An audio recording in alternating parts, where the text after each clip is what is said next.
Chers auditeurs de Radio Matania, c'est l'heure de la prédication et celle que j'ai l'immense joie de présenter est une prédication du pasteur Claude Missindi-Bazi qui a pour titre le suivant, le merci de Dieu, et pour test de référence, un test du Nouveau Testament, 1 Thessaloniciens chapitre 5, du verset 16 au verset 18. Puisque tout vient de la main de Dieu, soyons dans l'action de grâce, non seulement dans les circonstances heureuses, mais aussi dans les conditions ou quand les conditions ne sont pas favorables. Une prédication enseignement que je vous recommande vivement, avec un focus particulier, un accent mis sur le mot reconnaissance. Cette prédication est déjà disponible sur notre site www.eglisematania.com.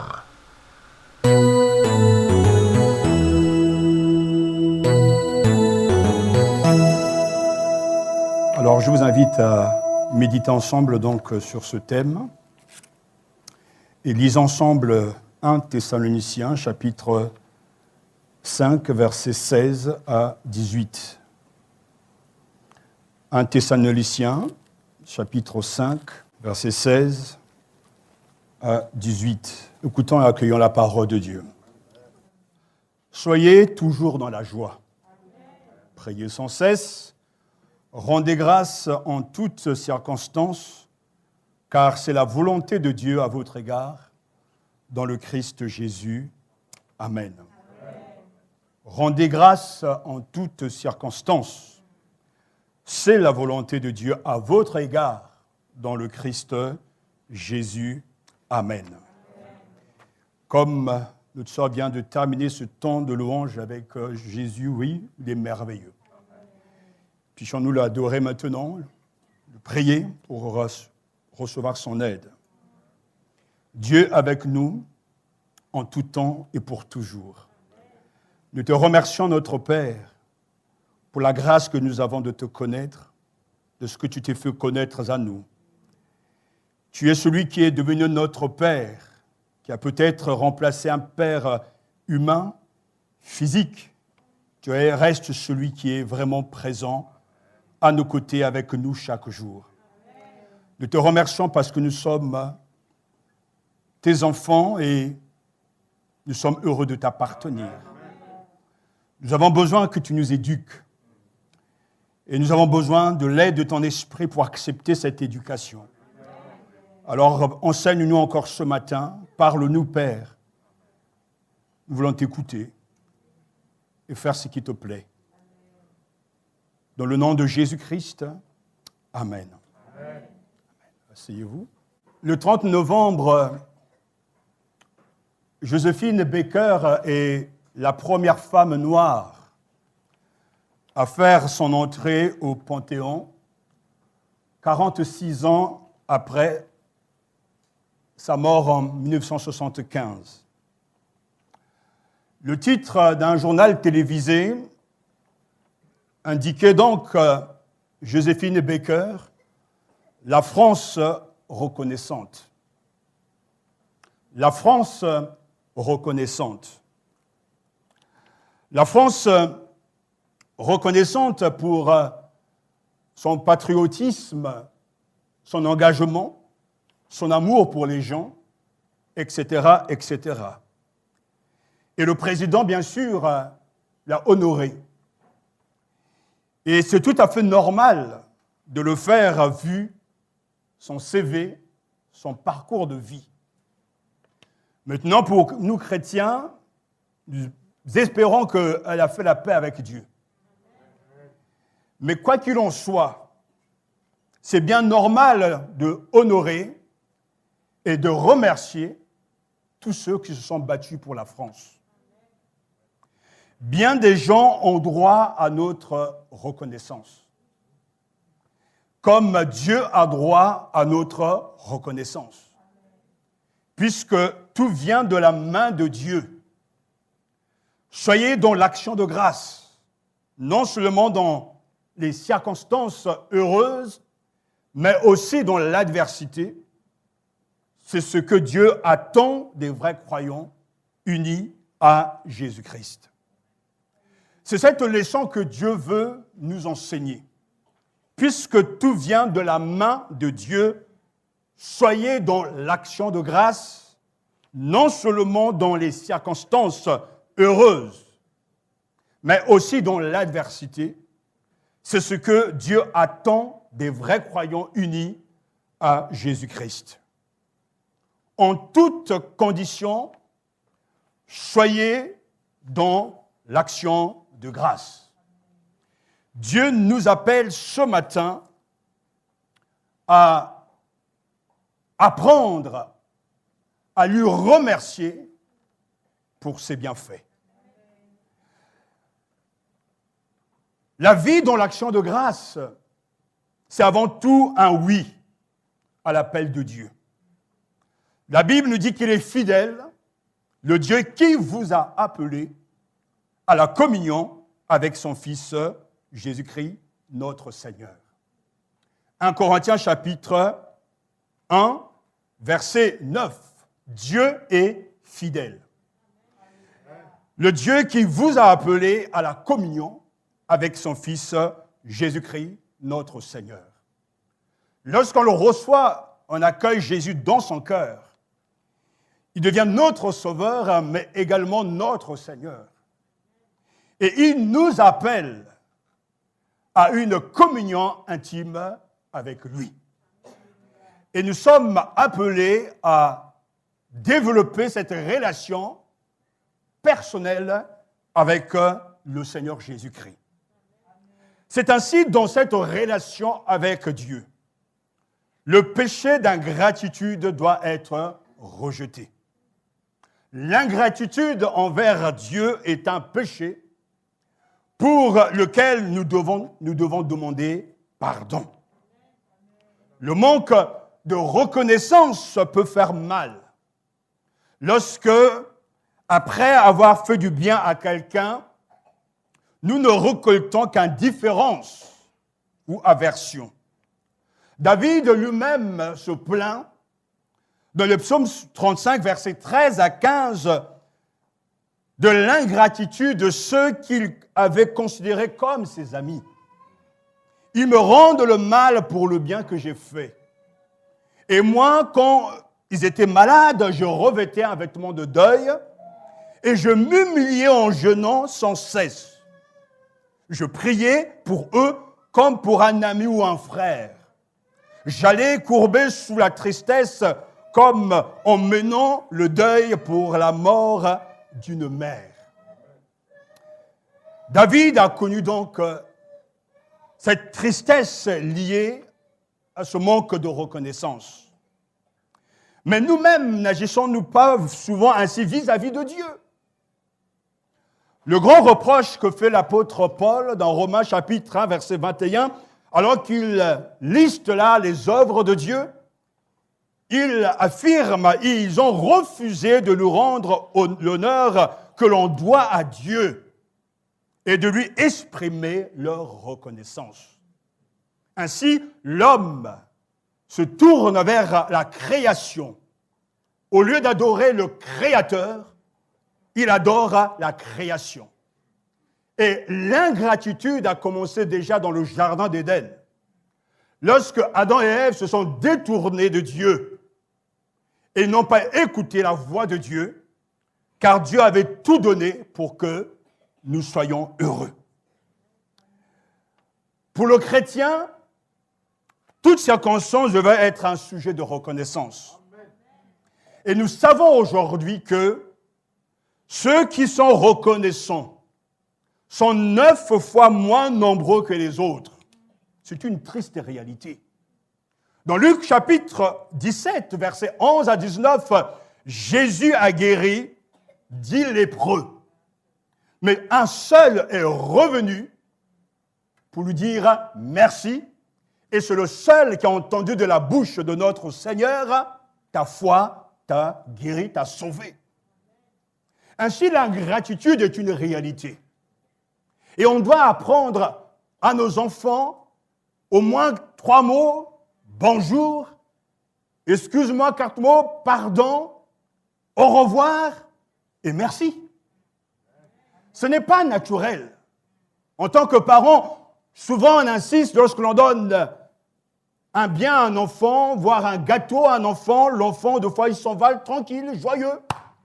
Et là, les parents sont là, dit, mais je n'ai rien entendu. C'est-à-dire simplement, merci. L'ingratitude est un péché. Et nous devons être capables de le reconnaître pour demander pardon au Seigneur.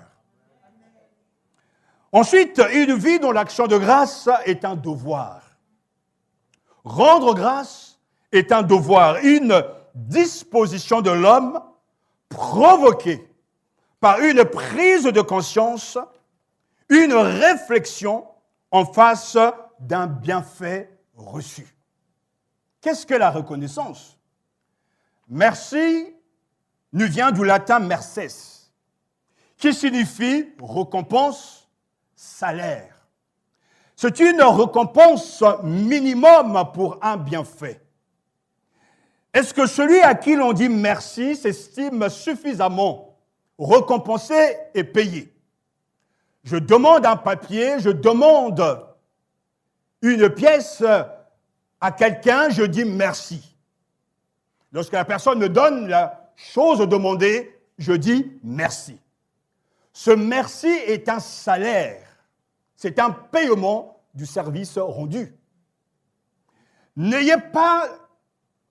payez pas d'ingratitude le bien que l'on vous fait. Il dit un proverbe oriental.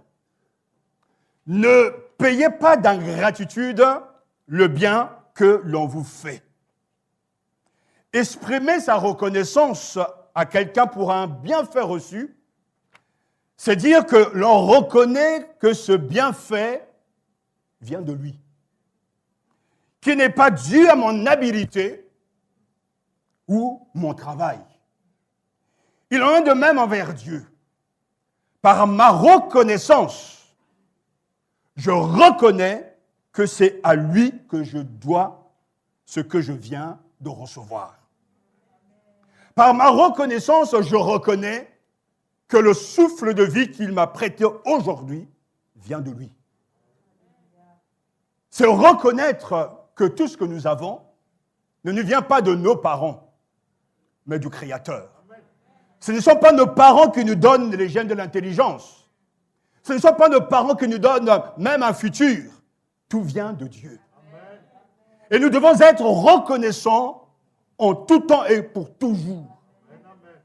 Car la reconnaissance, l'action de grâce est un devoir. En hébreu, le mot reconnaissance, que l'on traduit par rendre grâce ou remercier, signifie reconnaître, confesser.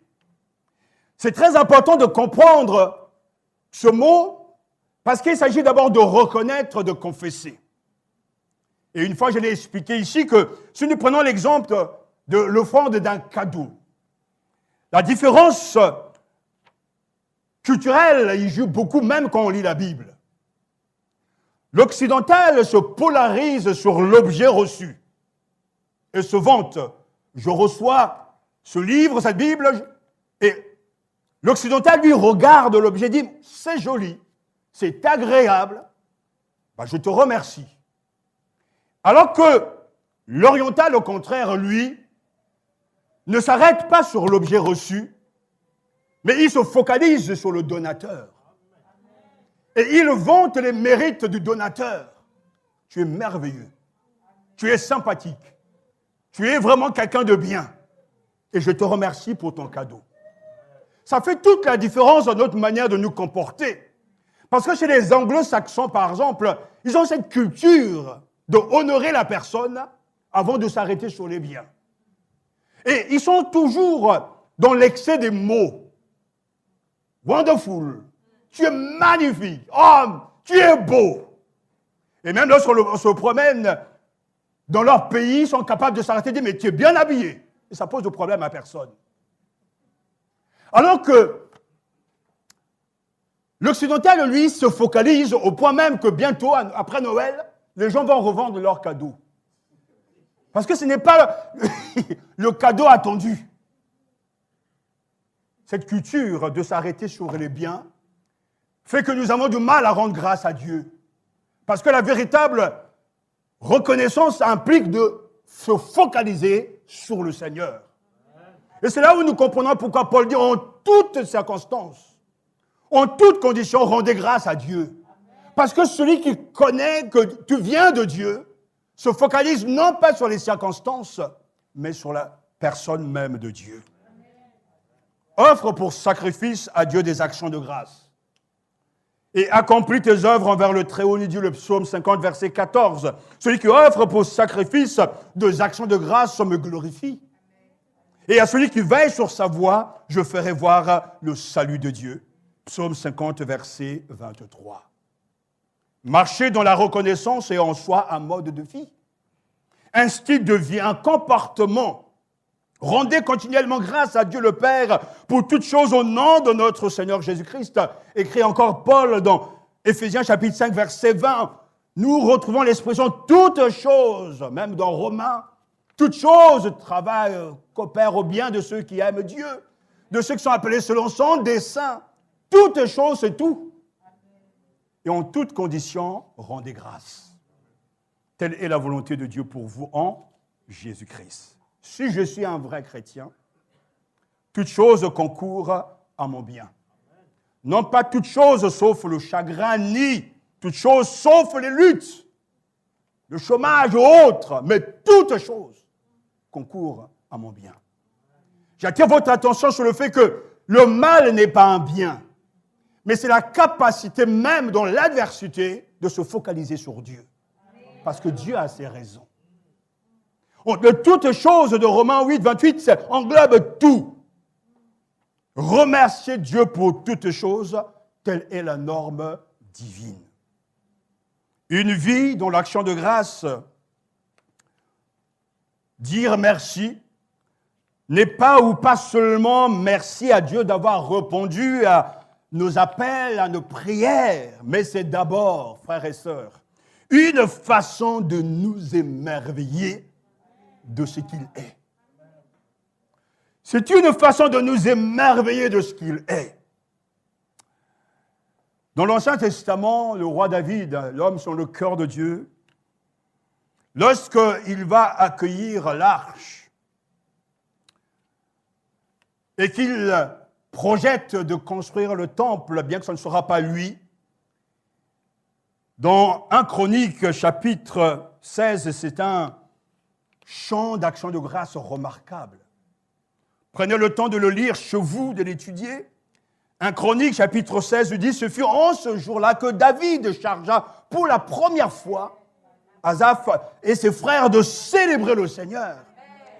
Rendez grâce au Seigneur, dira-t-il, proclamez son nom, faites connaître ses exploits parmi le peuple, chantez pour lui, jouez pour lui, redites tous ses miracles, soyez fiers de son saint nom.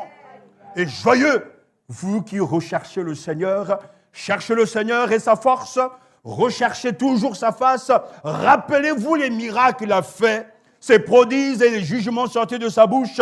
Vous, race d'Israël, son serviteur, vous, fils de Jacob, ses élus, célébrez le Seigneur car il est bon, car sa fidélité est pour toujours. David avait compris qu'il était important d'adorer Dieu, mais aussi de mettre à part des chanteurs, des louangeurs pour célébrer Dieu. Il était question de se souvenir de ce que Dieu avait fait, de se rappeler de son alliance, de dire aux autres combien Dieu est bon, de montrer la gloire de Dieu et d'offrir des dons. Ainsi, lorsque nous vivons dans l'action de grâce, nous sommes émerveillés par celui qui est le tout autre, le Dieu vivant et vrai, le Dieu de l'alliance. Pour nous, il y a de quoi ce matin d'être reconnaissant, d'être joyeux. Mais comme je l'ai dit, oui, mais pour tout vrai croyant uni à Jésus-Christ, la reconnaissance fait partie de son vocabulaire et il vit dans l'action de grâce. Nous avons plus qu'à célébrer que David et les prophètes. Nous rendons continuellement grâce à Dieu. Pour vous tous, écrit-il aux Thessaloniciens, nous faisons mention de vous dans nos prières sans cesse. Nous gardons, vous voyez, il a lu l'Ancien Testament, nous gardons le souvenir de votre foi active, de votre amour qui se met en peine et de votre persévérante espérance qui nous vient de notre Seigneur Jésus-Christ, devant Dieu notre Père, sachant bien, frères bien-aimés de Dieu, qu'il vous a choisis. C'est là, justement. Comme Dieu avait choisi Israël, et Israël va célébrer le Seigneur, Dieu nous a choisis. Ce n'est pas vous qui m'avez choisi, c'est moi qui vous ai choisi et établi pour que vous ayez et que vous portez du fruit et que votre fruit demeure. Paul, il est reconnaissant parce qu'il a passé quelques mois à Thessalonique. Thessalonique, en ce temps-là, était donc la capitale de la Macédoine, c'est au nord de la Grèce. Il y a moi, lorsqu'on était en Grèce en vacances, je me souviens de dire à mon épouse, on regarde la flèche qui nous conduit donc à Thessalonique, on aura bien voulu y aller, mais n'avait pas assez de temps, etc.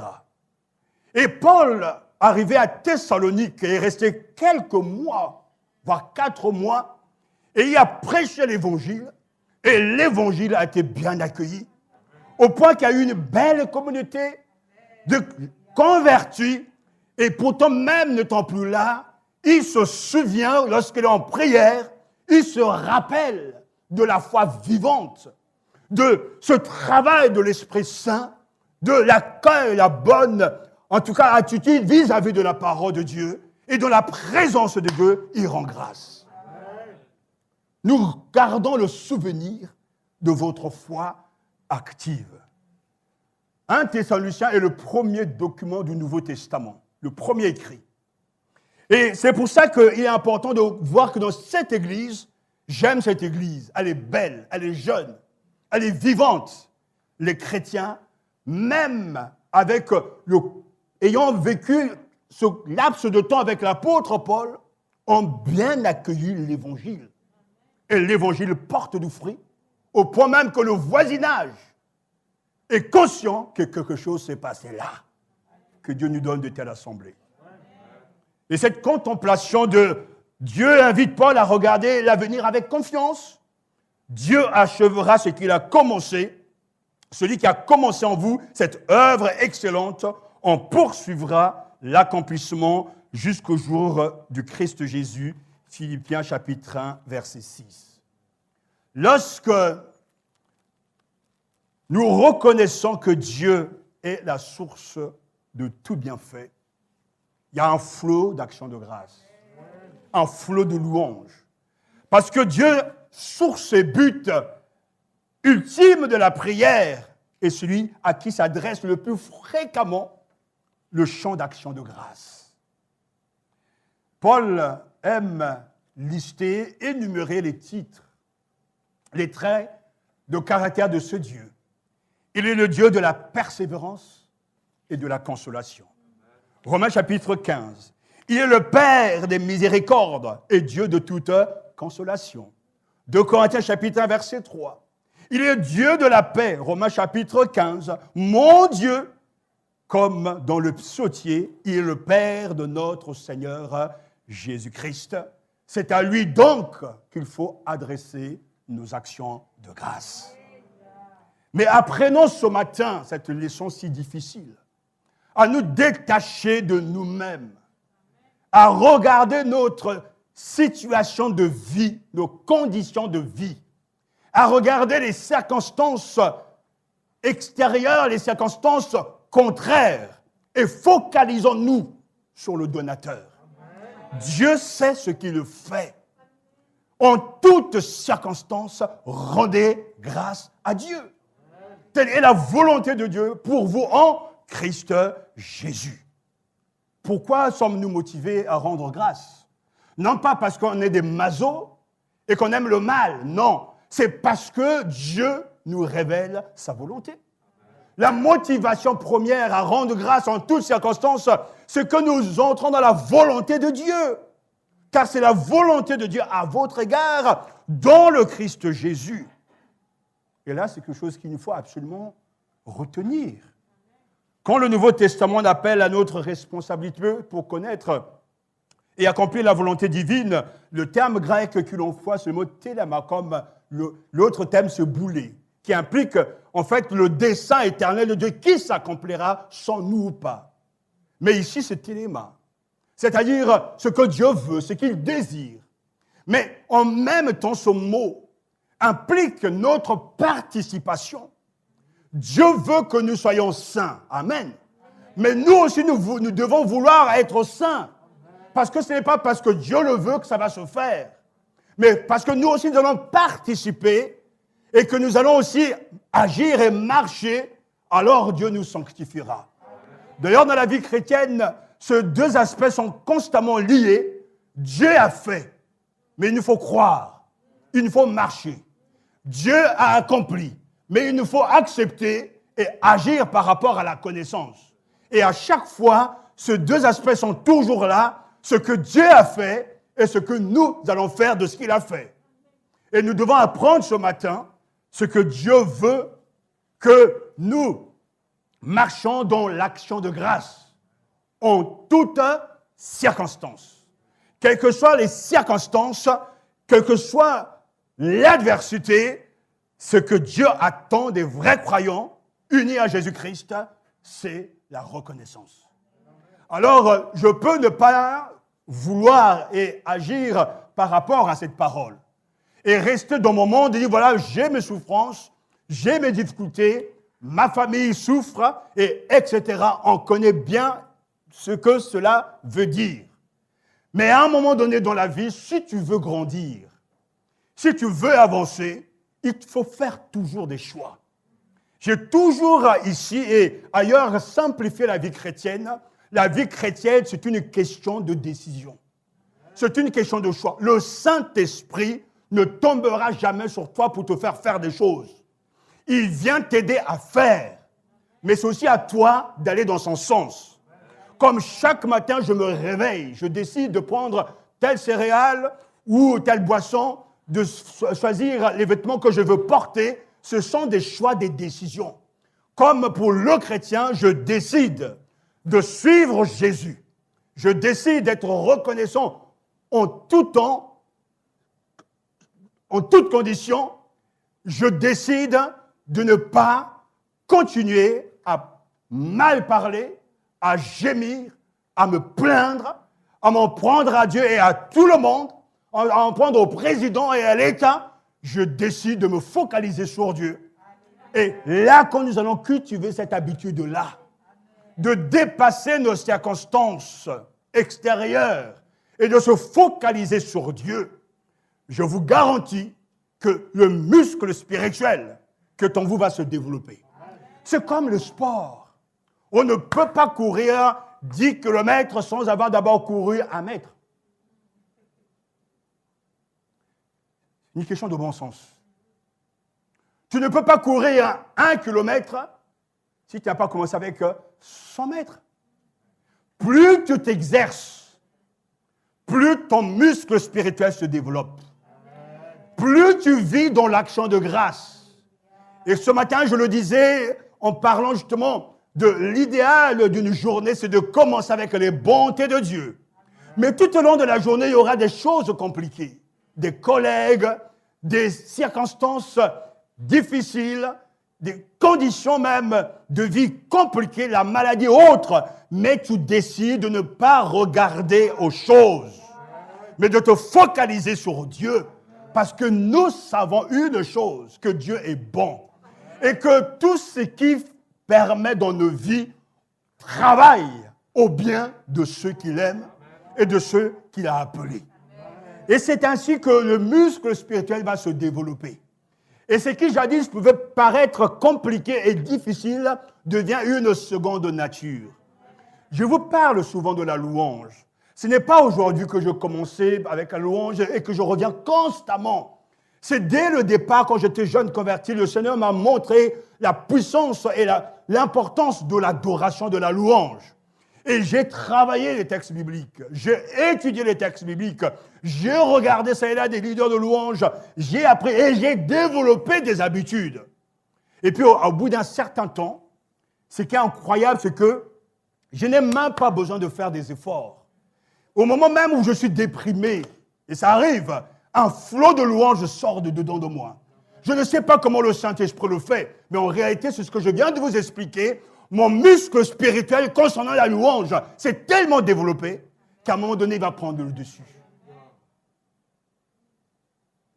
Et c'est ce que Dieu veut pour vous. Il y a trop de croyants qui vivent dans le champ de la mort spirituelle. Ils ne grandissent pas parce qu'ils sont devenus les victimes de leurs émotions. Ils passent leur temps à vouloir ressentir, au lieu de muscler leurs muscles spirituels. Au lieu de laisser l'homme spirituel se développer à l'intérieur, ils sont toujours dans l'apitoiement. Ils sont toujours dans la nostalgie. Comme se prétendant à la présidentielle, on regarde le passé. Mais on regarde le passé pour regarder le futur, regardez le présent. Mais il faut vivre et développer l'homme spirituel. Si tu ne décides pas de venir à l'église, tu ne viendras pas.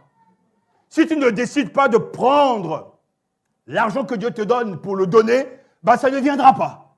C'est à toi d'être acteur en coopérant avec le Saint-Esprit. Parce que le Saint-Esprit fait une chose remarquable, il prend de ce qui est à Jésus, donc l'action de Dieu, les faits de Dieu, l'œuvre de Christ, et il nous communique ces vérités, et il les forme en nous. Mais je coopère. Vous pouvez avoir une belle voiture, on peut vous offrir une belle voiture, une Jaguar, voire même une Porsche, mais si vous ne mettez pas la clé de contact, la voiture ne bougera pas. Et tu seras toujours dire, mais oui, mais avance, avance, avance. La voiture dit, mais oh, allume, et on va partir, passer les vitesses, et on y va. La vie chrétienne, elle est ainsi. Christ a tout fait. Tout. Et il est suffisant en tout. Mais c'est à moi, c'est à toi d'entrer dans sa toute suffisance. Et cela se fait par la foi. C'est pour ça que l'apôtre Paul nous donne ici la source de la puissance de la vie dans l'action de grâce. Il dit, mais dans le Christ Jésus, soyez reconnaissants, remerciez en toutes circonstances, telle est la volonté de Dieu pour vous, dans le Christ Jésus. Ainsi, c'est-à-dire que pour celui qui n'est pas uni à Jésus, pour celui qui n'est pas devenu un enfant de Dieu, il est impossible qu'il soit dans l'action de grâce constamment. Parce que ce n'est pas inné dans l'être humain de dire merci. Nous sommes profondément égoïstes, ingrats et méchants. Le Saint-Esprit vient pour nous donner une autre nature. Mais cette autre nature, la générosité de Dieu, la gratitude, la fidélité, ce sont des éléments qui font partie de notre Seigneur, que le Saint-Esprit prend et nous les communique. Ainsi, dans le Seigneur, ça veut dire lorsque vous êtes unis avec lui, que vous fréquentez Jésus, que vous lisez sa Bible, ce que Dieu veut que vous pratiquiez et dont la réalisation vous est rendue possible par votre union à Jésus-Christ. En fait, dans ce texte, c'est ça qui est le plus important, dans votre union avec Jésus-Christ. Le sarment qui est attaché au cep porte beaucoup de fruits. Mais si on détache le sarment de sa racine, il n'a aucune valeur. Lorsque je fréquente Jésus en lisant les Écritures, lorsque je fréquente Jésus en venant au culte, lorsque je fréquente Jésus en témoignant de lui, lorsque je fréquente Jésus en priant pour les autres, lorsque je fréquente Jésus en donnant ma dîme, mes offrandes, mon temps, parce que tout lui appartient au Seigneur, là je suis en communion avec lui. Là, je suis réellement dans cette relation intime avec lui. Et comme tout à l'heure, je l'ai dit, oui, mais Dieu nous a appelés à la communion de son Fils Jésus-Christ, lui qui est fidèle. Soyons-nous aussi fidèles. Vous comprenez ce que ça veut dire? Si Dieu est fidèle, lorsqu'il vient dans nos vies, que va-t-il laisser comme œuvre? Mais c'est aussi la fidélité. Dieu ne peut pas nous donner ce qui est mal, ce qui est contraire à sa nature. Le Saint-Esprit glorifie le Christ. Il prend de sa fidélité pour nous communiquer la fidélité. Il prend de sa joie pour nous communiquer sa joie. Il prend justement de la persévérance pour nous communiquer sa persévérance. Le Saint-Esprit œuvre en nous. Mais laissez-le faire. Soyez sérieux avec lui. Soyez vous-même engagés dans cette voie. Ce n'est pas le Seigneur qui va vous obliger à prendre votre croix. C'est à vous de prendre cette croix-là et de le suivre. Ah Seigneur, délivre-nous de l'ingratitude.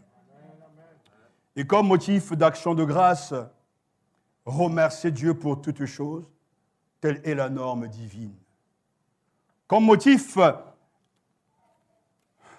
de rendre grâce à Dieu, bien sûr, Paul lui donne toute une liste de choses. Il rend grâce à Dieu parce qu'il y a l'accueil de l'Évangile. 1 Corinthiens chapitre 1, la fidélité à l'appel. Il est heureux de dire, oui, je vois au milieu de vous l'activité de votre foi, votre labeur, votre amour. Paul, il est reconnaissant au Seigneur. Il se réjouit de la foi avec laquelle les Romains ont accueilli l'Évangile, Romains chapitre 1. En fait, les motifs de rendre grâce sont là. C'est avant tout la diffusion, l'avancement du règne de Dieu. Et le chrétien, dans la même lignée que son Seigneur, doit se réjouir de ce que l'Évangile avance et que l'Évangile touche bien des continents et bien des gens. Parce que Paul, c'est pour ça qu'il se réjouissait. Lorsqu'on le retrouve en prison ou quel que soit l'endroit, il n'est jamais listé qu'il se réjouissait pour sa vie terrestre. Jamais pour ses vêtements, sa maison, pour des biens matériels. À aucun moment. Ce qu'il habite, ce qu'il anime, il est heureux de rendre grâce à Dieu parce que l'Évangile porte du fruit. Et cet Évangile change des vies. Et l'objet principal de l'action de grâce de Paul reste toujours l'œuvre de Dieu. Dieu a agi au milieu de vous. C'est lui qui a commencé cette œuvre. Il parle de l'œuvre du Christ. Jésus est le médiateur de l'action de grâce présentée à Dieu. Grâce soit rendue à Dieu par Jésus-Christ notre Seigneur. Romains chapitre 7. Oui, les motifs sont là d'être reconnaissants en toutes circonstances. Rendez continuellement grâce. Ce matin, vous avez le privilège d'entendre la parole de Dieu. Il n'est pas question ce matin de se vanter, mais de ne pas non plus tomber dans une fausse humilité. Je sais que cet évangile est l'évangile de Jésus. Amen. Mais c'est un privilège que vous est donné de l'écouter. Il y a plein de gens qui ne sont pas conscients. Parce qu'aujourd'hui, les pasteurs qui sont les plus connus, les plus écoutés, ce ne sont pas les vrais enseignants, mais ce sont les pasteurs qui racontent des histoires et qui font des miracles. Bien des gens, même dans les églises évangéliques, ne connaissent pas les noms des vrais théologiens. Ils connaissent tous ces pseudo-prédicateurs qui attirent des foules, qui font des miracles. Mais appelez un vrai enseignant de la Bible et qu'il n'y ait pas de miracle. Remplissez un stade rien qu'avec un docteur de la Bible. Les gens ne viendront pas. Mais faites venir un chanteur connu. Faites venir un Kirk Franklin, etc. Kirk Franklin. Faites venir des artistes, ça va se remplir facilement. Les gens sont dans l'émotion. Les gens ne cherchent pas l'évangile. Et c'est trop facile de dire qu'ils sont là-bas, loin en Afrique. Non, là-bas, il y a des prédicateurs. Aujourd'hui, on communique. Mais je sais par expérience que les hommes et les femmes ne cherchent pas la vérité. Ils aiment entendre ce qu'ils ont envie. C'est pour ça que ce matin, je dis oui, c'est un privilège que d'écouter l'évangile. Et cet évangile, comme on l'a souvent résumé, c'est Christ crucifié. Mais ça n'a rien à voir avec autre chose, c'est Christ crucifié. Et ça, c'est l'évangile. Et ça n'a rien à voir, avant tout, avec le bien-être de l'homme. Paul se réjouit, parce qu'il sait que ce qu'il dit de la part de Dieu entre dans un dessein important. Ce dessein, c'est l'éternité. Il sait qu'un jour, il doit quitter ce monde. Il sait que ce qu'on a eu du mal à gagner, à garder, tout ça, ça va rester. Puis vient l'éternité. C'est pour ça qu'il les amène petit à petit, voilà, entrez dans ma vie d'action de grâce. Ayez le même style de vie que moi. Focalisez-vous sur Dieu et soyez reconnaissants. Apprenez à dire merci. Telle est la volonté de Dieu pour vous en Jésus-Christ. Alors, frères et sœurs, il ne s'agit pas maintenant, après la réunion, de venir me voir, merci, merci, merci, parce qu'il faut être sympa. Parce qu'il faut être poli. Ça aussi, on connaît qu'il y a des gens, là, dans l'immédiat, ils seront reconnaissants. Mais je parle, moi, d'un style de vie, de quelque chose qui dure et de quelque chose qui reste. Il ne s'agit pas d'être des flatteurs extravertis, mais de ceux qui sont reconnaissants, comme Paul écrira, nous devons, frères, rendre continuellement grâce à Dieu à votre sujet. Et ce n'est que juste puisque votre foi augmente et que l'amour que vous avez tous les uns pour les autres abonde de plus en plus. Aussi nous glorifions-nous de vous dans les églises à cause de Dieu, de votre persévérance et de votre foi dans toutes vos persécutions et les afflictions que vous supportez. Je relis ce passage parce qu'il est important, parce qu'il y a des gens jusqu'à présent dans les églises qui n'ont pas compris que la vie chrétienne n'est jamais une vie facile. Elle est facile pour ceux qui ne suivent pas Jésus et qui ne prennent pas leur croix. Paul se régit parce que, il dit-il, nous devons, frères, rendre continuellement grâce à Dieu à votre sujet. Et ce n'est que juste puisque votre foi augmente et que l'amour que vous avez tous les uns pour les autres abonde de plus en plus. Aussi, nous glorifions-nous de vous dans les églises de Dieu à cause de votre persévérance et de votre foi dans toutes vos persécutions et les afflictions que vous supportez. 2 Thessaloniciens chapitre 1, versets 3 à 4. Paul aurait pu prier pour eux, que Dieu les délivre, que Dieu les sauve, mais il est conscient que ces afflictions sont liées à leur engagement, à leur obéissance. Mais il rend grâce à Dieu, parce que là, même dans les persécutions et les afflictions, il progresse. Il ne s'arrête pas.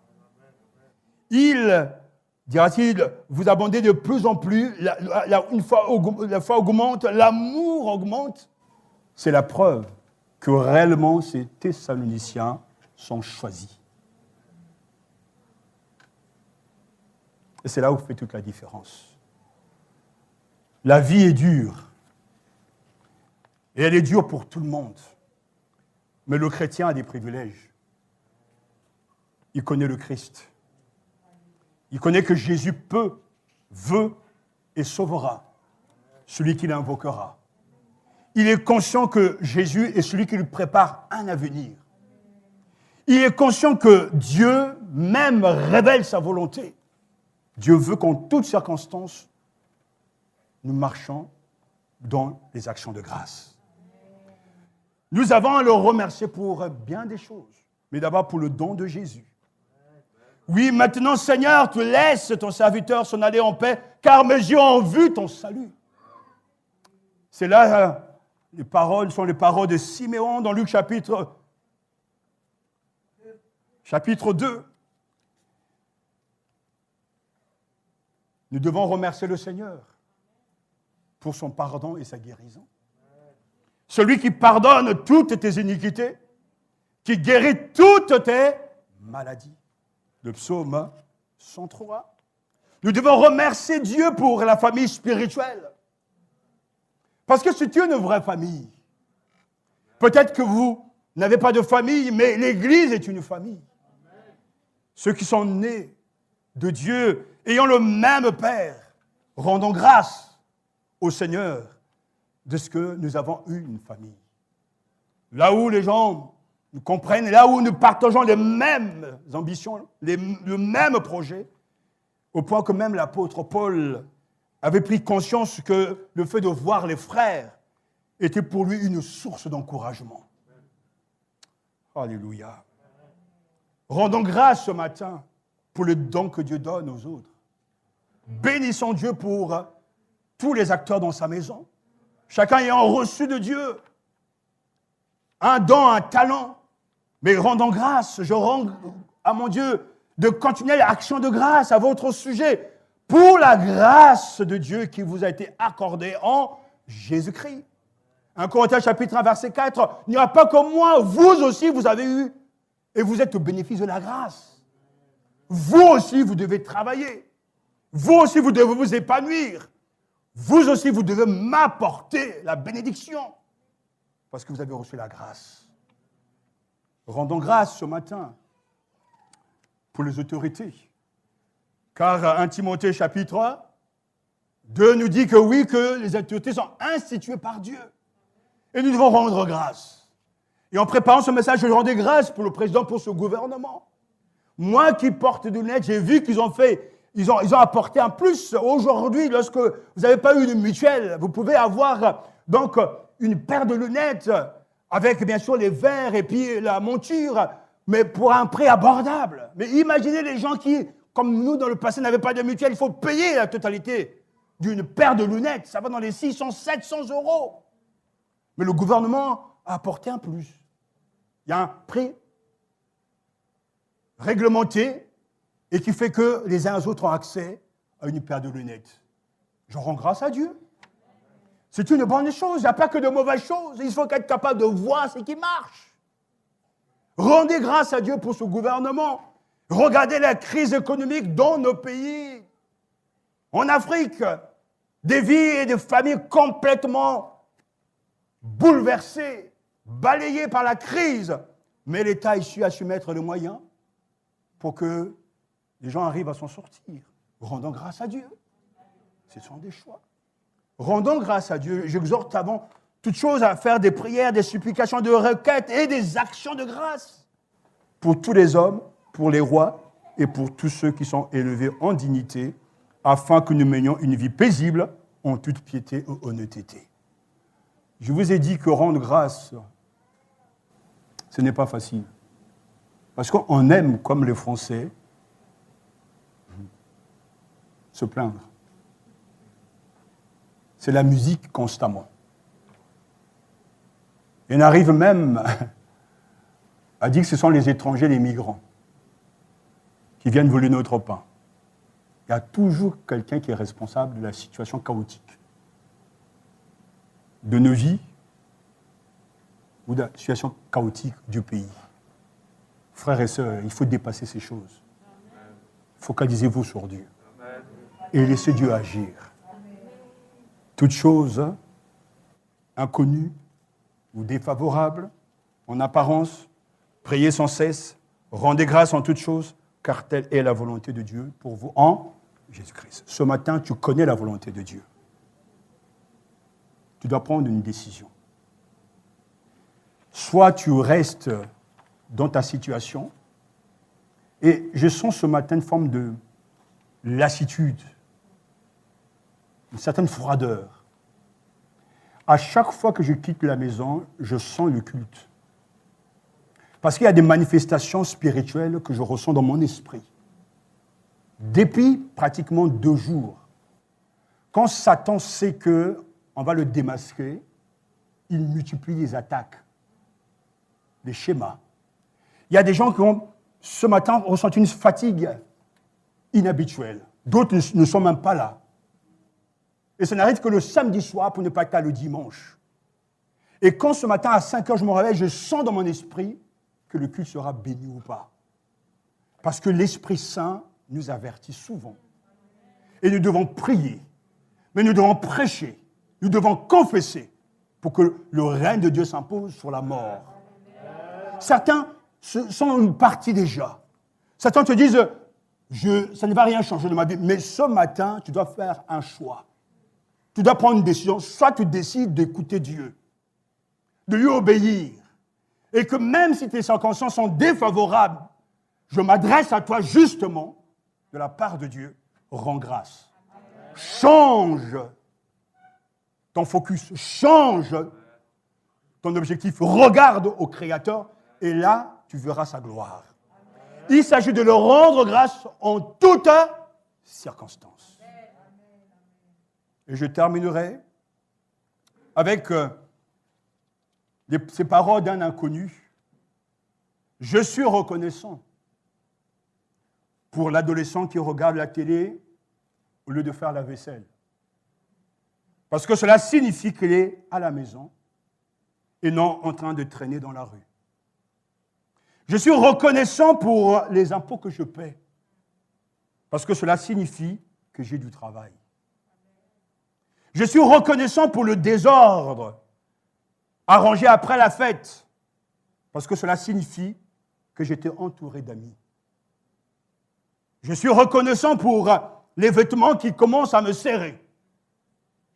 Parce que cela signifie que j'ai suffisamment à manger. Et moi, j'ajouterais, c'est bon aussi pour un régime.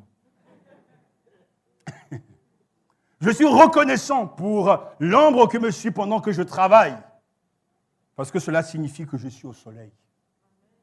Je suis reconnaissant pour le gazon qui aurait besoin d'être tondu, les fenêtres lavées et la gouttière réparée. Parce que cela signifie que j'ai un foyer.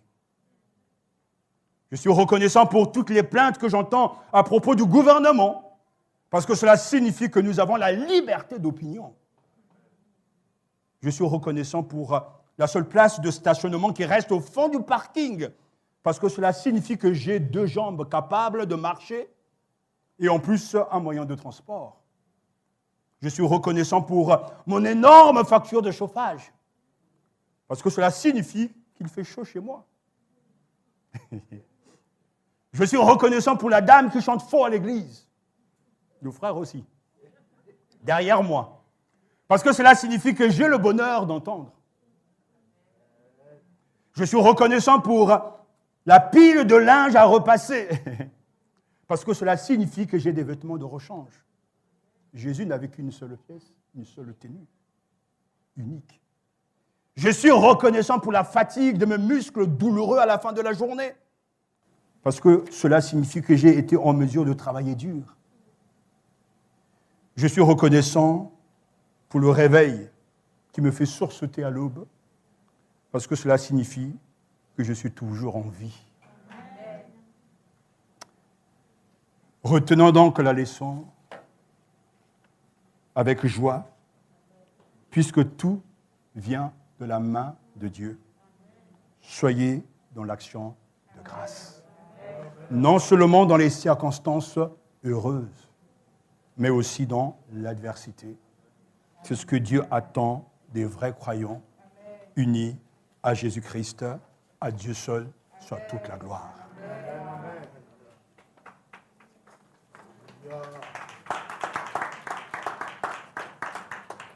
Nous voulons, amen, merci, nous voulons rendre grâce au Seigneur.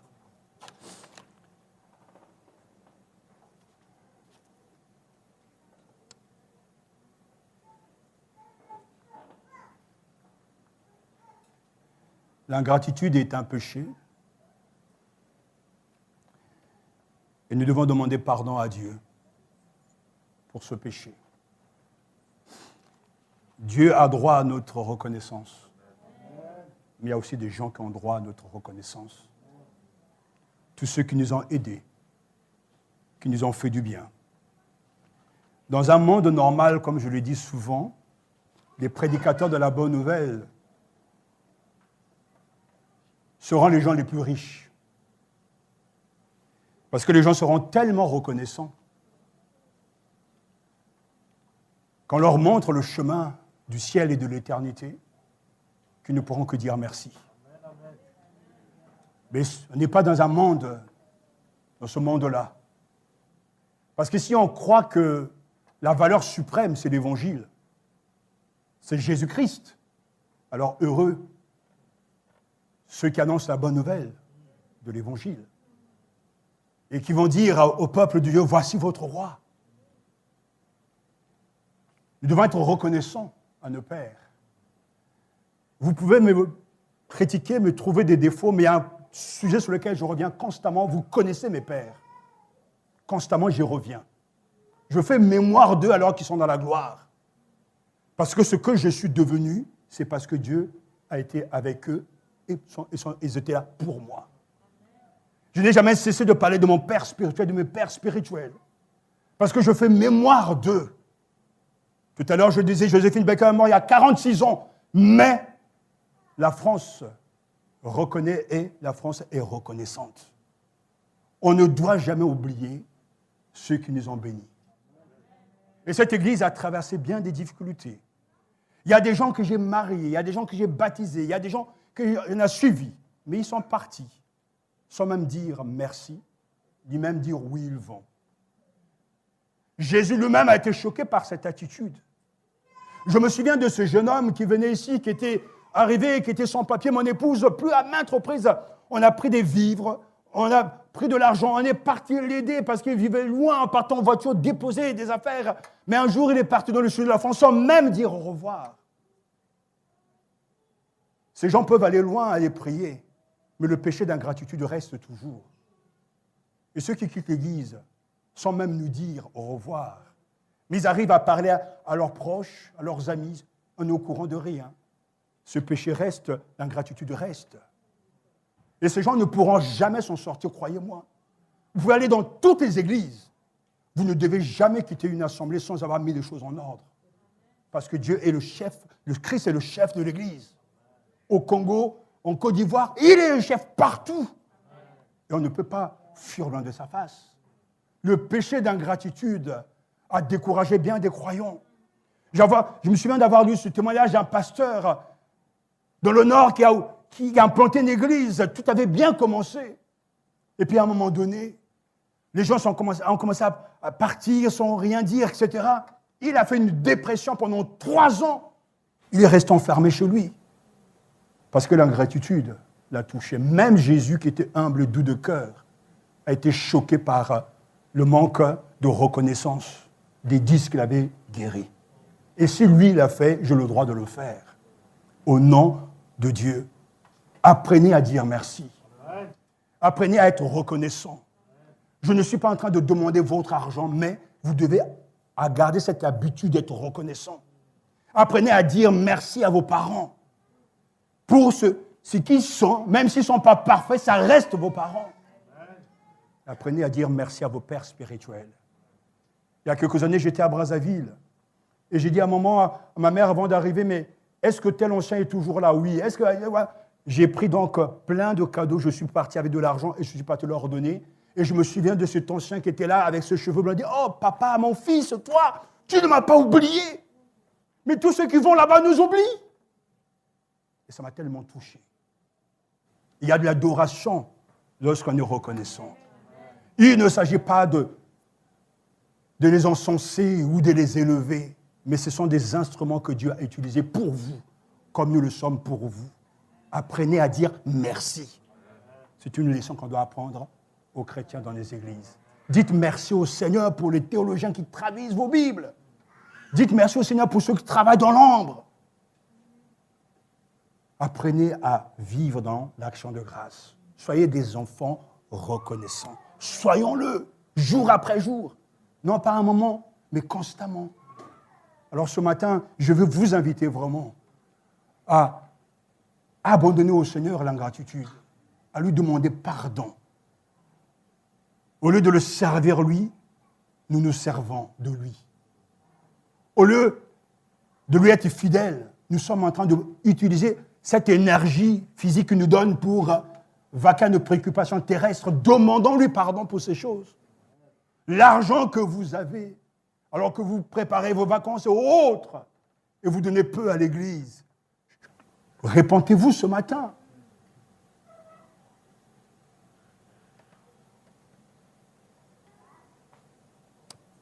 Prenons ce premier cœur avant de rendre grâce, tel que je suis, première strophe. Et je vous invite à la repentance ce matin. Amen.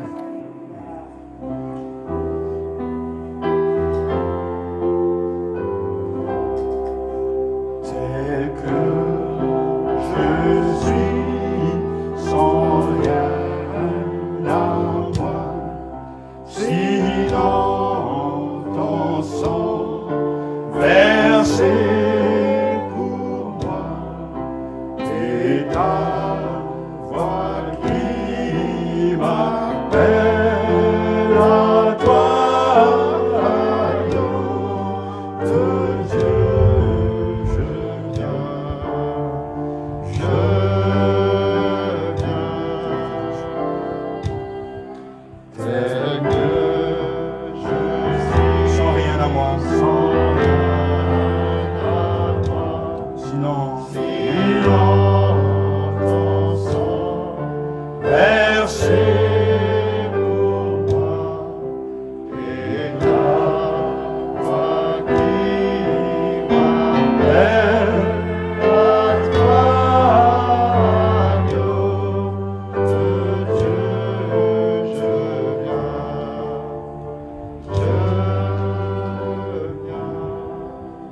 3 personnes nous conduisent dans une prière de repentance.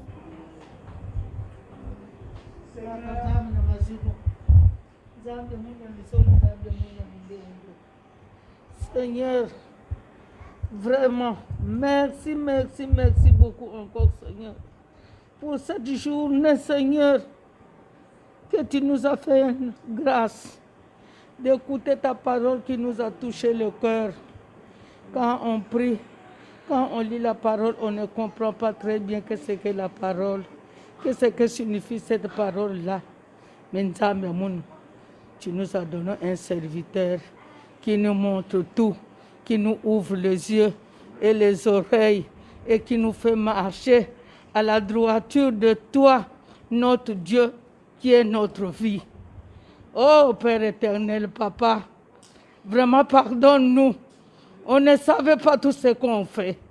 Mais en suivant ta parole, c'est là entre nous, chacun dit, ah, or quand je fais comme ça, je crois que peut-être c'est pas bon, ou bien c'est pas bon, or c'est mauvais. Vraiment, Père éternel. Dans quelques jours, Seigneur, nous allons arriver pour finir les 365 jours que toi, Seigneur, tu nous accordes. Pardonne-nous, Papa. Lave-nous, purifie-nous, ouvre-nous les yeux, ouvre-nous le cœur, donne-nous la force, montre-nous la voie de la droiture pour ta parole, pour que tous les jours, on dort, on se réveille.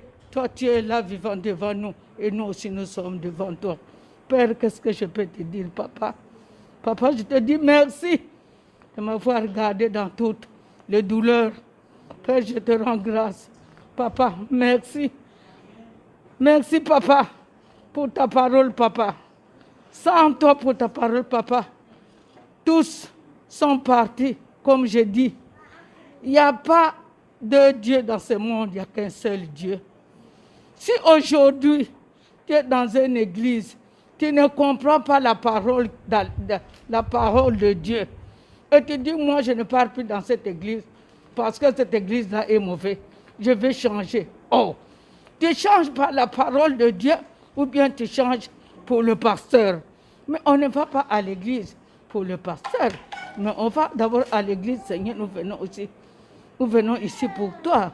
Oh, Père, pardonne tous ceux qui sont partis là, parce que ça me touche le cœur. Quand on m'appelle au téléphone, maman, comment là-bas? Je dis, par la grâce de Dieu, ça va. Tu vas toujours là-bas, je dis, par la grâce de Dieu. Depuis que je suis venu ici, à l'Europe ici, ça me fait demain, j'aurai mes 20 ans ici. Je n'ai jamais changé une église parce que je connais le nom de mon Dieu à l'âge de 8 ans. Et jusqu'à aujourd'hui, je remercie mon Dieu. Père, tous les jours, tu entends quand je fais asseoir mes petites filles, je dis, Seigneur, dis juste toutes les brebis que tu m'as données là. Moi, je connais le nom à l'âge de 8 ans. Et jusqu'à aujourd'hui, Seigneur, je suis là avec toi. Seigneur, ne me dirige pas à gauche, à droite, mais dirige-moi ta droiture pour que tous les jours, Seigneur, je sois sauvé par toi. Père, merci.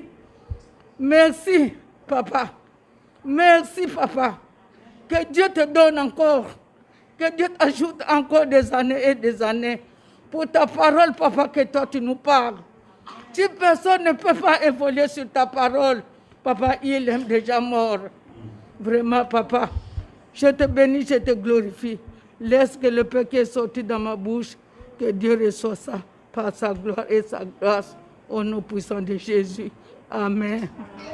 Seigneur Dieu Tout-Puissant, nous voulons te dire merci pour ta parole, qui est source de vie, qui est la vérité. Amen.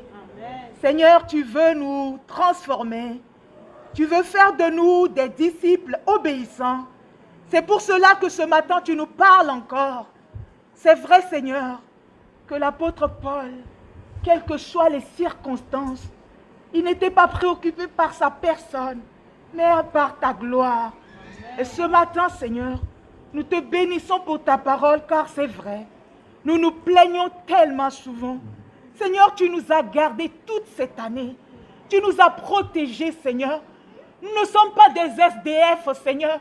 Nous avons du travail, Seigneur. Tu nous as aussi, Seigneur, donné le matériel comme le spirituel. Seigneur, tu nous as donné des dons spirituels.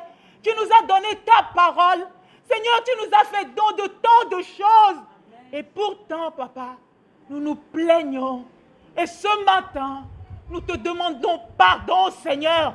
Pardonne ton Église. Et que tu puisses nous donner cette prise de conscience de notre identité spirituelle en toi. Seigneur, pardonne-nous toutes ces fois où nous sommes là à nous plaindre. Pardon, Seigneur. Et que, Seigneur, par ton sang, tu nous laves, tu nous purifies. Seigneur, lave-nous. Pardonne cette ingratitude envers toi, envers notre prochain. Seigneur, pardon. Pardon. Père éternel, te demandons pardon, Seigneur Jésus. Pardon de notre ingratitude qui est un péché, comme l'a dit ton serviteur. C'est vrai, en tant que l'homme, en tant qu'être humain, Seigneur Jésus, nous tendons vers cet état, comme les Hébreux dans les déserts. À cause de l'ingratitude devant tant de miracles, ils ont raté la cible, Père. Père éternel, nous te demandons pardon. Viens-nous en aide, Seigneur Jésus, pour ne pas rater la cible. Seigneur, tant d'années passées dans les églises. Seigneur Jésus, aie pitié de nous. Aie pitié de notre état, nous te supplions. Père éternel, tu nous as donné ta parole et tu nous donnes un serviteur qui nous ouvre cette intelligence, cette assemblée, Père éternel.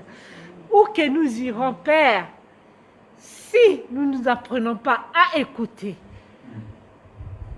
nous ne pouvons pas aboutir à ce que tu veux. C'est pas possible. C'est pas possible qu'on puisse quitter une église sans écouter et aller ailleurs et écouter, c'est faux. Ta parole est la même. Tu utilises tes serviteurs pour, Seigneur Jésus, éclairer ton peuple. Alors, Père, nous te supplions d'ouvrir les oreilles de l'esprit, d'ouvrir les yeux de l'esprit, de disposer nos cœurs à ton oui, Seigneur Jésus, car tu as été un oui pour l'humanité. C'est parce que tu as dit oui au Père que, Seigneur, que tu nous as ouvert la voie à cette vie que nous aspirons. Si tu n'avais pas dit oui, alors l'humanité serait perdue. Seigneur Jésus, apprends-nous à dire un oui véritable avec un gros O. De dire oui à toi, Seigneur, car nous reconnaissons tout ce que tu as fait pour nous et tout ce que tu continues à faire. Il suffit d'ouvrir les yeux et de voir à chaque jour ta présence, voir les miracles que tu accomplis et tu continues d'accomplir dans la vie de chacun de nous ici présents. Nous avons tous traversé le Covid et aujourd'hui nous sommes réunis dans cette salle-là. Tu nous as protégés, Seigneur. Gloire te soit rendue. Gloire te soit rendue. Et merci pour tes serviteurs. Merci pour ces serviteurs de qualité que tu nous as donnés, Seigneur Jésus, qui se tournent vers toi pour recevoir de toi et nous le communiquer comme tu le leur donnes. Gloire te soit rendue pour toi. Amen. Rédempteur du monde, levons-nous pour chanter ce cantique et rendre grâce à Dieu pour le don de Jésus-Christ, l'unique. Soyons reconnaissants à Dieu. Amen.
remercier le Seigneur pour le don de sa vie.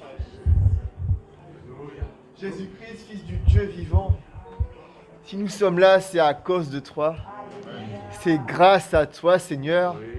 C'est de toi que nous nous appelons aussi chrétiens, disciples, Seigneur. C'est par ta vie, Seigneur. Nous n'avons rien amené à cette œuvre, Père éternel. C'est toi qui as tout fait. Et comme dit ce chant, nous marchons tous à ta suite, Seigneur. Amen. Nous sommes juste dans ton sillage, Père éternel.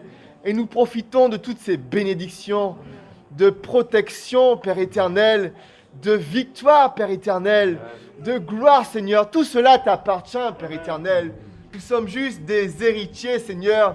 Nous sommes juste des vases que tu as mis en honneur, Seigneur. Et nous te reconnaissons, Seigneur. Merci, notre Père, d'avoir donné le meilleur du ciel, Seigneur. D'avoir porté ton regard favorable, Seigneur, sur notre misère et d'avoir tendu ta main. Merci d'avoir donné ce Saint-Esprit, Seigneur, le révélateur, Seigneur, ce garde-fou, Père éternel. C'est vrai, sans lui, Seigneur, cette parole aurait été vaine, Père éternel. Cette parole aurait été des mots noirs sur du papier blanc, Seigneur. Mais tu as donné la vie à ces mots, Seigneur. Tu donnes l'élan à ces serviteurs qui annoncent cette parole, Seigneur. Ils nous convainquent, Seigneur, en prêchant cette parole, Seigneur. Tu donnes l'intelligence aussi à ces traducteurs, Père éternel, à ces gens qui ont fait de leur métier, leur passion, de mieux comprendre cette parole, Seigneur, à ces archéologues aussi, Seigneur. Tout cela, Seigneur, par ton Saint-Esprit, qui donne cette force, Père éternel, qui donne cet élan du cœur. Oui, cette œuvre est complète, Seigneur, grâce au Père, au Fils, au Saint-Esprit, Seigneur. Merci pour ce Fils, Seigneur. Amen. Amen. Béni soit Dieu, le Père de notre Seigneur Jésus-Christ, qui nous a bénis de toute bénédiction spirituelle dans les lieux célestes en Jésus-Christ. Seigneur Jésus-Christ, merci pour le pardon de nos péchés. Merci pour l'adoption dans la famille de Dieu. Merci pour la rédemption par ton sang. Merci pour la parole de vérité que nous avons entendue. Merci pour le don du Saint-Esprit. Merci de nous avoir révélé Dieu le Père. Merci d'être un exemple pour nous. Tu as vécu sur terre en étant parfait, en ne commettant aucun péché. Merci pour ta vie qui nous inspire. Merci pour ta grâce infinie. Nous ne méritions rien, mais tu nous as tout donné. Ta grâce est infinie. Ton pardon est véritable. Tes œuvres témoignent de combien tu es grand et combien Dieu si grand que toi peut prendre soin de nous au quotidien. Vraiment, je te remercie. Je te remercie. Louange à toi, mon Sauveur et mon Seigneur. Amen.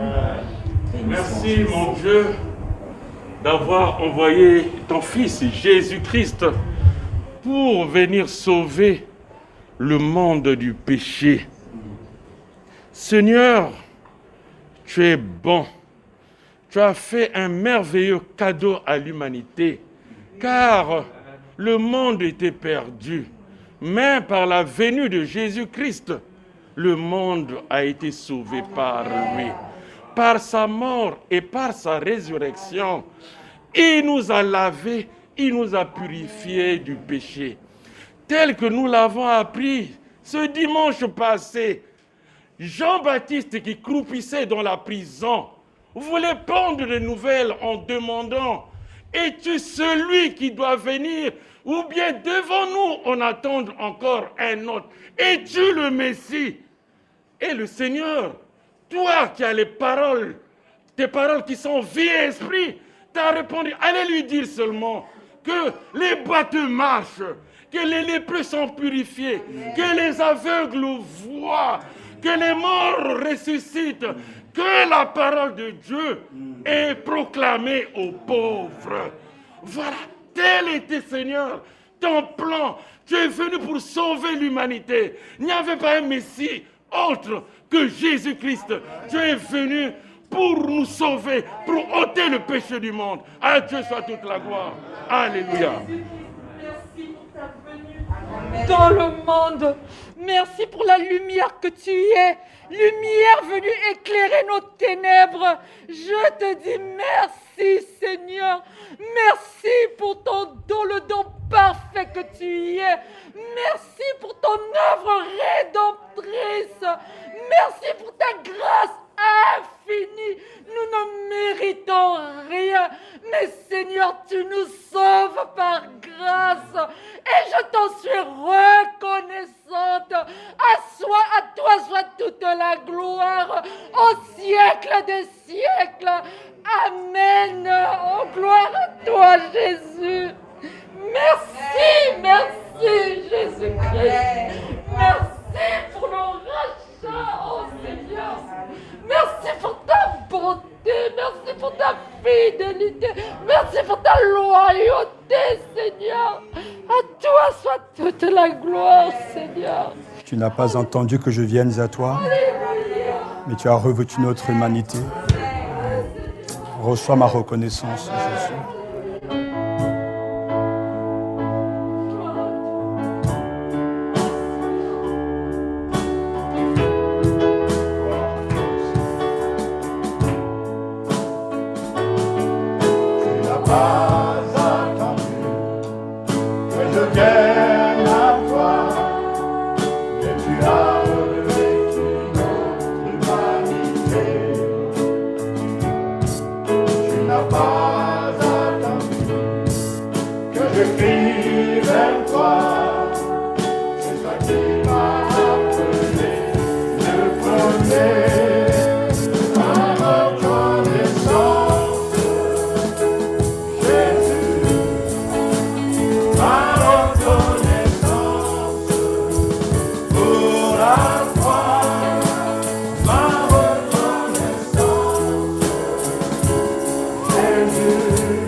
Pour la croix, ma reconnaissance.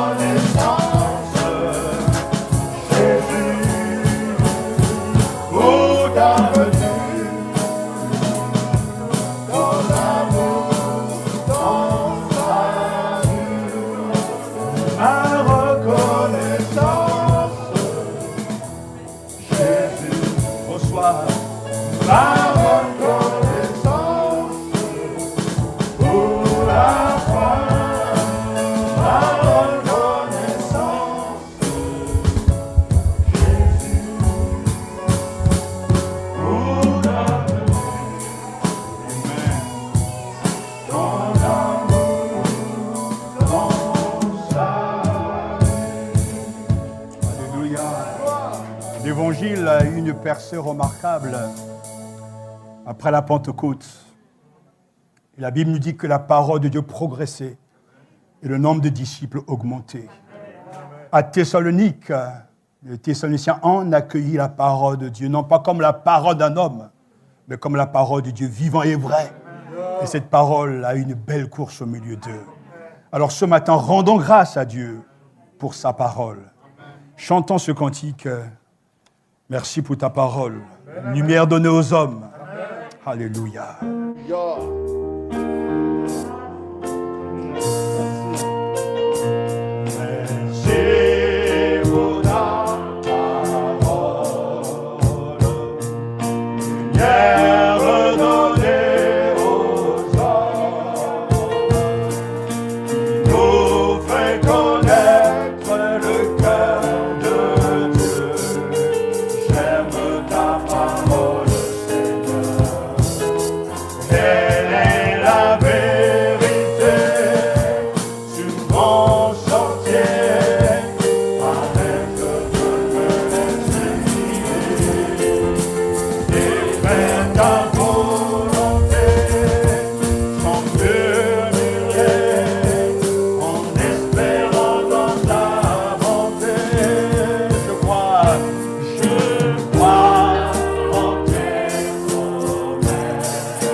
Merci pour ta parole.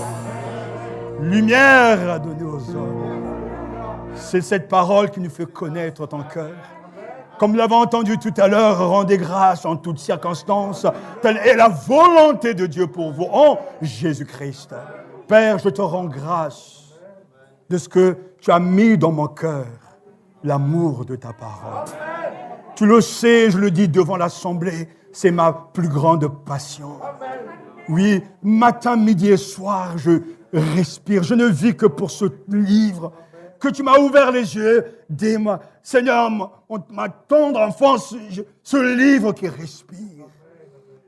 Je sais que le ciel et la terre, Seigneur, passeront, mais ta parole demeure éternellement.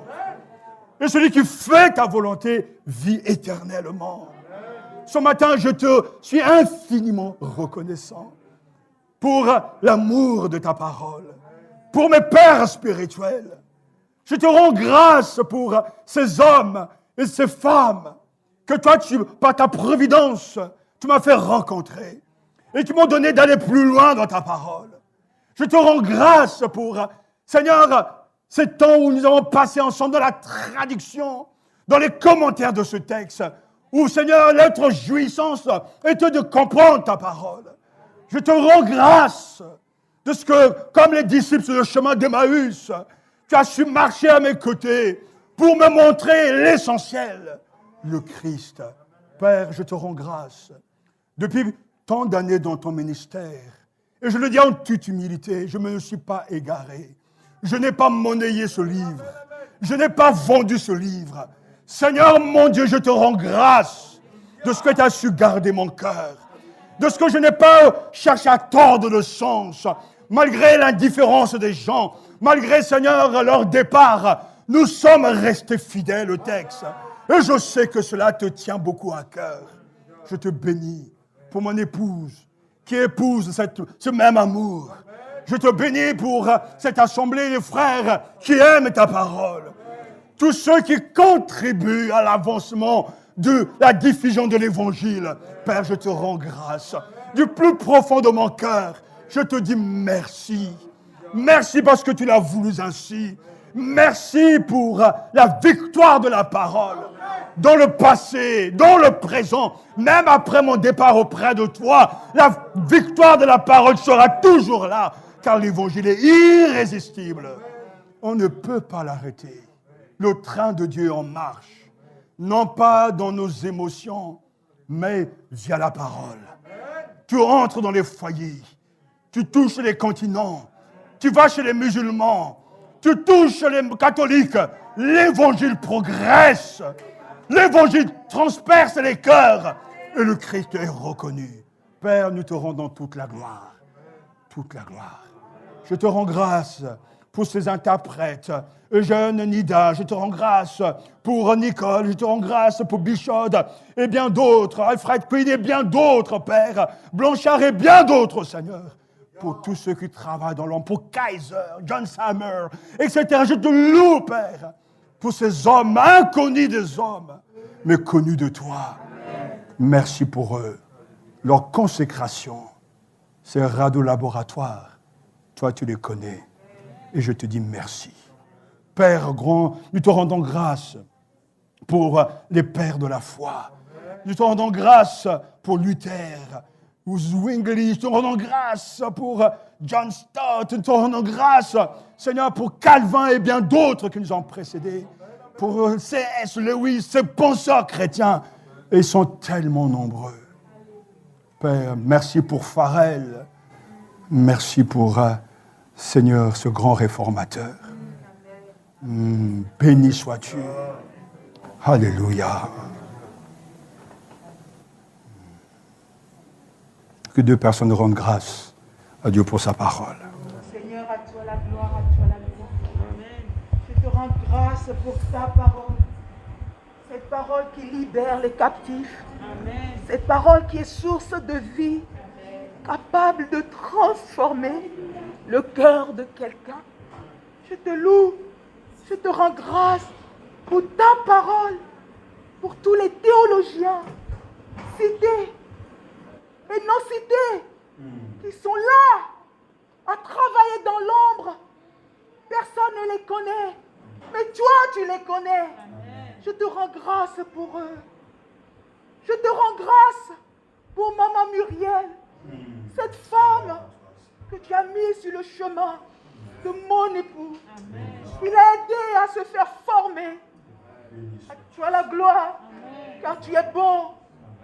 Je te rends grâce, Seigneur, pour moi aussi, car ta parole m'a transformé. Ta parole m'a ouvert les yeux sur ton identité.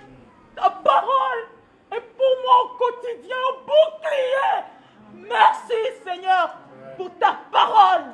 Merci pour cette parole que tu donnes à cette église Matania. Merci pour l'église Matania, la parole que tu donnes.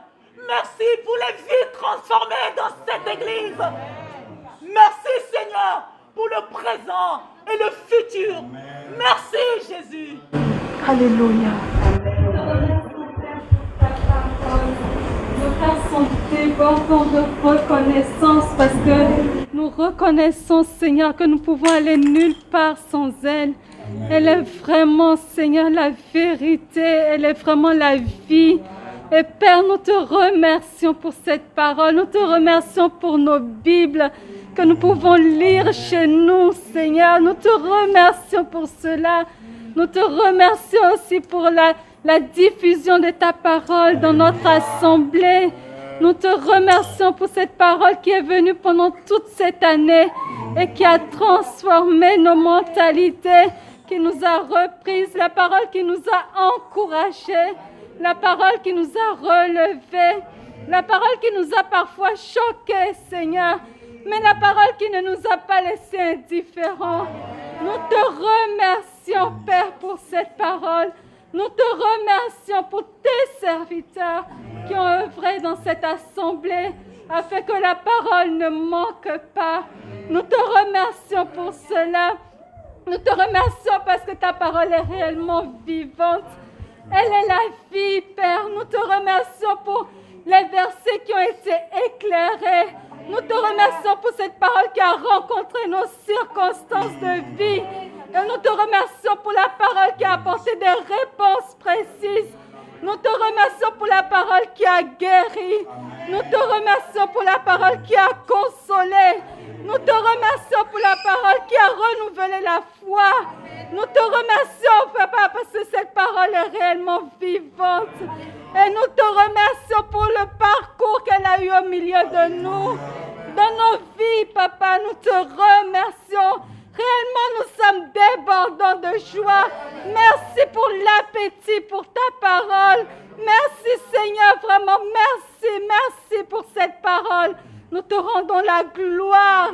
Merci, Papa, parce que vraiment ta parole est là, Seigneur. Nous te remercions pour cette présence, Seigneur. Gloire à toi, Père. Amen. Nous voulons terminer avec ce chant. Merci d'un cœur reconnaissant. Alors que nous le chantons, pensez à quelque chose que Dieu a fait pour vous et rendez grâce là où vous êtes. Maintenant, le faible dit « je suis fort », le pauvre dit « je suis riche ». Riche bien sûr en Dieu, mais riche aussi peut-être aussi physiquement. Merci d'un cœur reconnaissant.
reçois nos acclamations. Tu es notre héros, Seigneur. Je me réjouis de tes histoires, de ton action. À Dieu seul soit toute la gloire. À Jésus-Christ soit toute la gloire. Que tes œuvres sont merveilleuses. Alléluia. Merci à notre héros, à notre champion. Amen. Dieu est bon.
Amen. C'est notre fils qui accompagnait à la batterie. Alors je rends grâce au Seigneur pour notre frère Lionel.